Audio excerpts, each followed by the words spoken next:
चक्कर से मुक्त होना चाहता है। इसके लिए उसने पिछले जन्म में लैब में एक खास तरह का वायरस बनाया था, जिस वायरस के जरिए इस दुनिया में हर एक वो चीज जो सांस लेती है हमेशा के लिए खत्म हो जाएगी।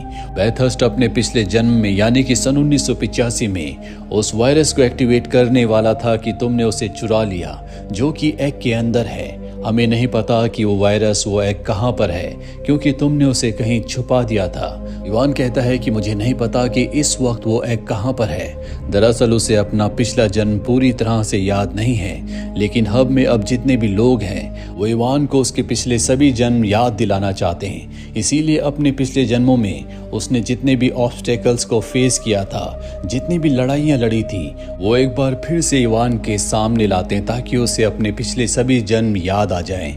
लेकिन इसका कोई फायदा नहीं होता। इवान को कुछ भी याद नहीं आता, जिसके बाद उसे खास चेम्बर में ले जाया जाता है, जहां पर इवान देखता है कि वहां पर उसके पिछले जन्मों की बहुत सारी बॉडीज हैं। इवान अपने पिछले जन्म की बॉडी को भी देखता है।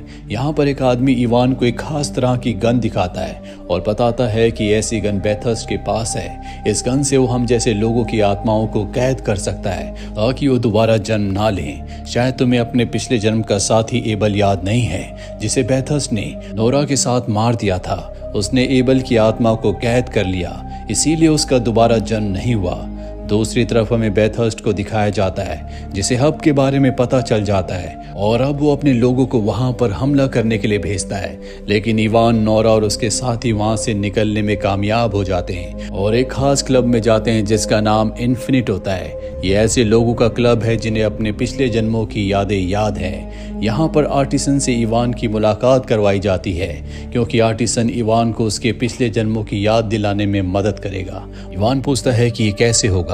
आर्टिसन बताता है कि जब भी कोई इंसान अपनी जिंदगी के आखिरी पलों में होता है तो उसे अपने सारे जन्म याद आ जाते हैं। इसके बाद आर्टिसन इवान को एक खास तरह की मशीन के अंदर डालता है, जिसमें धीरे धीरे पानी भरना शुरू हो जाता है, ताकि जब इवान की जान उसके शरीर से निकल रही हो तो इवान को उसके पिछले सभी जन्म याद आ जाएं। धीरे धीरे इवान के दिल की धड़कन बंद होना शुरू हो जाती है और एक पल ऐसा आता है जब उसके दिल की धड़कन पूरी तरह से बंद हो जाती है। इवान को बाहर निकाला जाता है। उसके दिल की धड़कन को वापस लाने की कोशिश की जाती है, लेकिन इसका कोई फायदा नहीं होता। सबको लगता है कि इवान अब इस दुनिया में नहीं रहा, पर इवान इस वक्त ऐसी जगह पर है जो जिंदगी और मौत की दहलीज है, और जब वो उस पॉइंट पर होता है उसे अपने पिछले सभी जन्म याद आ जाते हैं। उसे याद आता है कि किस तरह से उसने अपने कई 100 जन्मों में बड़ी बड़ी लड़ाइयाँ